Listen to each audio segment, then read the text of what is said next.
A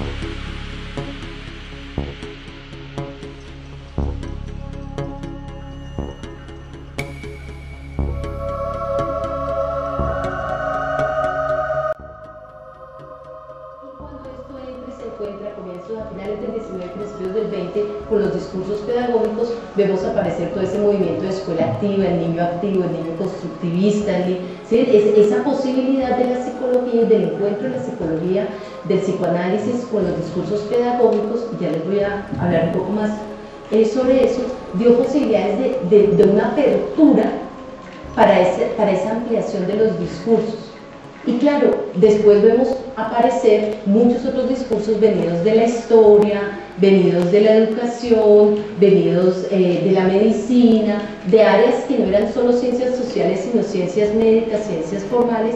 Y entonces, para mí fue muy importante pensar la infancia como un campo discursivo y pensar que estamos asistiendo justamente a eso, a un campo discursivo amplio sobre la infancia. El libro y la escuela se hizo necesaria es un libro que publicamos con la editorial Magisterio y es el resultado de una investigación que realicé con el auspicio de Colciencias y desde la perspectiva y el enfoque arqueológico y genealógico que maneja el grupo de Historia de las Prácticas Pedagógicas. Lo que hice fue una revisión de archivos de fuentes primarias de la historia de la escuela en el siglo XIX en Colombia.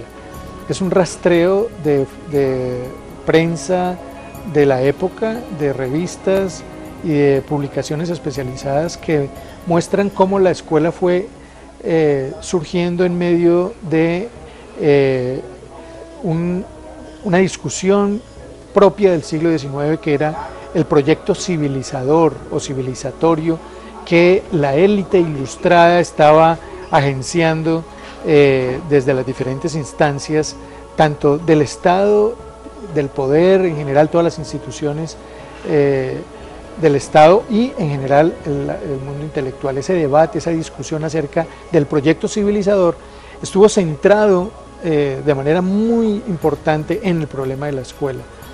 La necesidad de llevar la escuela a todos los rincones de la patria, la necesidad de escolarizar a la población y de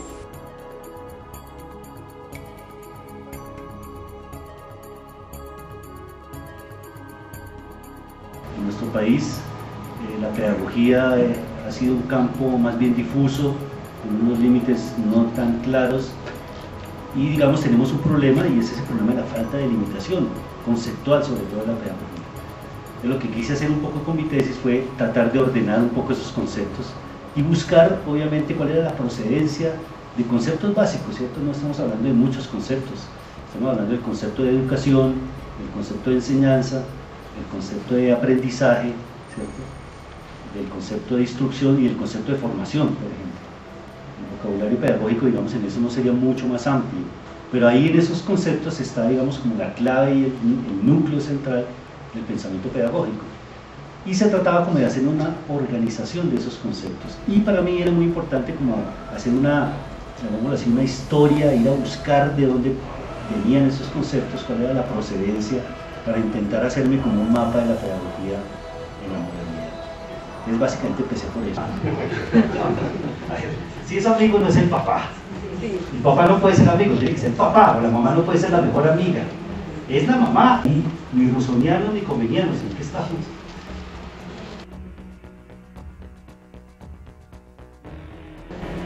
Y para poder avanzar en esa dirección es necesario ponerse a trabajar cuando aparece ese problema de la formación como un problema fundamental. Que hoy están apareciendo un nuevo tipo se están configurando hoy un nuevo tipo de prácticas, un nuevo tipo de problemas que están poniendo en segundo plano ese problema de la formación. El problema de la profesionalización, por ejemplo, y en particular la profesionalización docente. Pregúntense qué es eso. Pregúntense qué es eso. Problematicen esto. Ese es el problema de la función de la universidad. ¿Cuál es? Preguntarse sobre sí misma. Que el sentido de la universidad es formación. Bueno, pregúntese qué es formación. Hoy hay formación. ¿Cómo es la formación? ¿Qué tiene que ver con la formación, con la educación? ¿Formar qué? ¿Dar forma a qué? Porque la formación tiene que ver con la construcción de subjetividades.